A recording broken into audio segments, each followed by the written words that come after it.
Praise the lord. ప్రభు అయిన యేసుక్రీస్తు నామంలో అందరికీ శుభము జయము కలుగును గాక. ఆమేన్.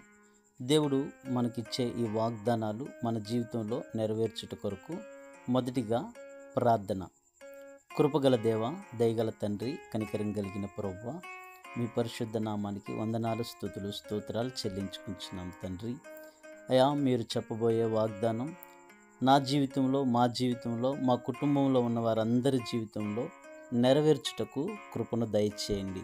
అయా, మీ వాక్యం మా హృదయంలోకి వచ్చిన వెంటనే ప్రభువా, మా హృదయాలను వెలిగించండి.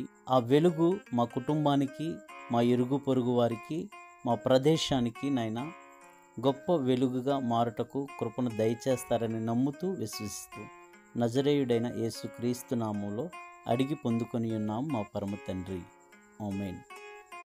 దేవుడు మనకు ఈరోజు ఇచ్చిన వాగ్దానం కీర్తనల గ్రంథము 41వ అధ్యాయం 1వ వచనం, 2వ వచనం మరియు 3వ వచనం చూద్దాం.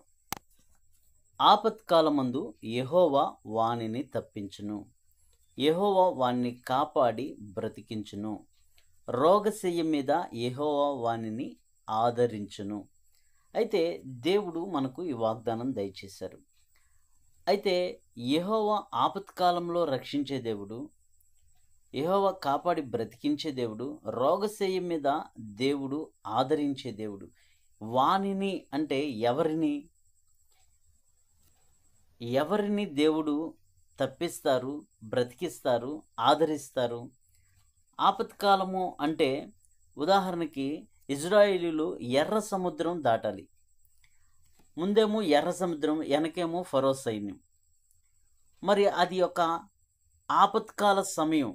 ఆ ఆపత్కాల సమయంలో దేవుడు ఎర్ర సముద్రాన్ని పాయలుగా చేసి ఆరిన నేల నడుచుకుంటూ వెళ్ళినట్లుగా అద్భుత కార్యం చేశారు. అలాగే దేవుడు ఆపత్కాల సమయంలో వానిని తప్పించును అని మనకు వాగ్దానం చేశారు. అలాగే మరి దానియేలు గారు సింహాల బోన్లో ఉన్నారు. సింహాల బోన్లో వేస్తారని ఆర్డర్ వచ్చింది. అది ఆపత్కాల సమయం. ఆపత్కాల సమయంలో మరి ఆయన్ని దేవుడు తప్పించాడు. అద్భుత కార్యం, ఆశ్చర్యకార్యం జరిగింది. దేవుడు తప్పించాడు. అలాగే మనల్ని కూడా ఆపత్కాల సమయంలో దేవుడు తప్పిస్తాడు, బ్రతికిస్తాడు అని దేవుడు వాగ్దానం చేశారు. అలాగే మరి షద్రక్, మెషక్, అబేద్నెగోని వారిని అగ్నిగుండంలో వేయాలి. అగ్నిగుండంలో వేశారు. 3 వేస్తే 4 కనిపించారు. అయితే వారితో పాటు దేవుడు ఉన్నాడు. అలాగా ఆపత్కాల సమయంలో దేవుడు మనల్ని రక్షిస్తాను, తప్పిస్తాను, బ్రతికిస్తాను, ఆదరిస్తానని వాగ్దానం చేశారు. ఆ వాణిని అంటే ఎవరిని? మనల్ని. అయితే దేవుడు ఆపత్కాల సమయంలో తప్పించే దేవుడే, బ్రతికించే దేవుడే, ఆదరించే దేవుడే. ఆ వాణిని అంటే ఎవరిని?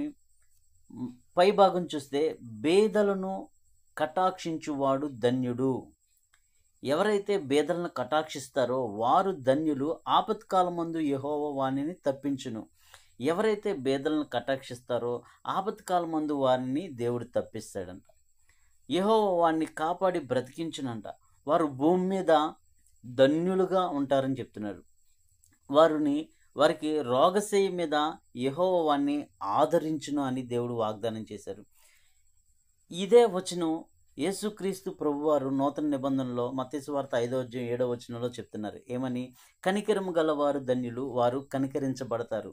అలాగే మనం బేదల ఎడల కటాక్షం, కనికరం ఎలా చూపిస్తామో దేవుడు మన మీద కూడా కటాక్షం, కనికరం చూపిస్తారు. మనం ఏది విత్తుతామో అదే కోస్తాము. కాబట్టి దేవుడు ఇచ్చిన వాగ్దానానికి కండిషన్స్ కూడా ఉంటాయి. ఆ కండిషన్స్ మనం గ్రహించగలిగి, ఆ కండిషన్ మనం కనిపెట్టగలిగి, దాని చొప్పున మనం నడుచుకోగలిగితే దేవుడిచ్చిన వాగ్దానం మన జీవితంలో తప్పకుండా నెరవేరుస్తారు. అయితే అట్టి క్వాలిటీస్ని మనం కలిగి ఉంటే, మరి ఇజ్రాయేల్ను బ్రతికించాడు దేవుడు. వాగ్దానం చేశారు, ఎర్ర సముద్రాన్ని పాయలు చేశారు. దానియేలు గారిని సింహాల బోన్ నుంచి బ్రతికించారు. దానియేలు గారు ముమ్మార్లు ప్రార్థన చేసేవాళ్ళు. అలా ప్రార్థన చేయగలగాలి, దేవుని మీద విశ్వాసం ఉంచాలి. షద్రక్, మెషక్ వారిని బ్రతికించారు దేవుడు. వారు దేవుని కోసం తెగించారు. అలాగే మనము ఆ క్వాలిటీస్‌ని గనక కలిగి ఉంటే దేవుడు మన పట్ల ఆ వాగ్దానాలన్నీ నెరవేరుస్తారు. ఇట్టి కృప మనందరికీ దేవుడు దయచేయునుగాక. ఆమేన్.